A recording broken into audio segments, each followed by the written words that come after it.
തദ്ദേശ തെരഞ്ഞെടുപ്പിന് ശേഷം ഇനി എല്ലാ കണ്ണുകളും നിയമസഭാ തെരഞ്ഞെടുപ്പിലേക്കാണ്. ഒരുക്കങ്ങൾ എവിടെ വരെ എത്തി, അതാണ് നമ്മൾ പരിശോധിക്കാൻ പോകുന്നത്. തെരഞ്ഞെടുപ്പിന് സജ്ജമാകാൻ UDF തൊഴിലുറപ്പ് ബില്ലും സ്വർണ്ണക്കൊള്ളയും ആയുധമാക്കി സമരം കടുപ്പിക്കാനാണ് UDFന്റെ തീരുമാനം. സീറ്റ് വിഭജനം വേഗത്തിൽ പൂർത്തിയാക്കും. PV അൻവറിനെയും CK ജാനുവിനെയും മുന്നണിയിൽ ഉൾപ്പെടുത്തും. നാളെ കൊച്ചിയിൽ ചേരുന്ന UDF യോഗത്തിൽ അന്തിമ തീരുമാനമെടുക്കും.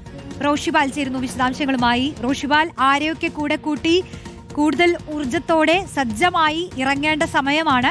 UDFനകത്ത് നടക്കുന്ന കൂടിയാലോചനകൾ എന്തൊക്കെയാണ്? നാളത്തെ യോഗത്തിൽ എന്തെല്ലാം തീരുമാനങ്ങൾ ഉണ്ടാകും?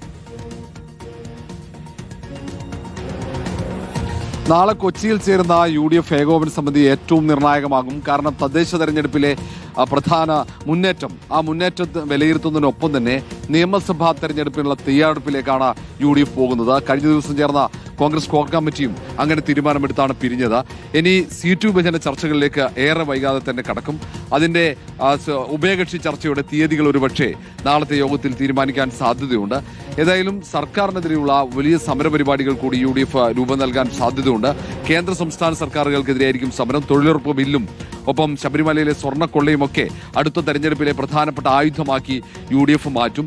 UDFന് വലിയ പ്രതീക്ഷയുണ്ട്. തദ്ദേശ തെരഞ്ഞെടുപ്പിൽ ഏതാണ്ട് 89ഓളം നിയമസഭാ മണ്ഡലങ്ങളിൽ മുന്നേറ്റമുണ്ടായി എന്ന കണക്കുകൂട്ടലിലാണ് UDF. അതാണ് അടുത്ത നിയമസഭാ തെരഞ്ഞെടുപ്പിൽ അട്ടിമറിയിലൂടെ സർക്കാർ രൂപീകരിക്കാൻ കഴിയുമെന്ന ആത്മവിശ്വാസം.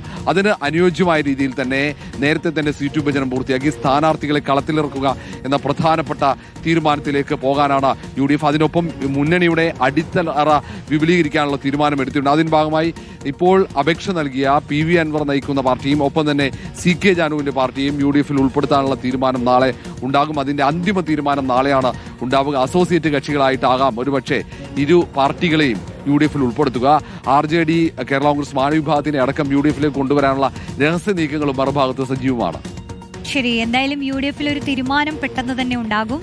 റോഷിബാലാണ് വിശദാംശങ്ങൾ നൽകിയത്.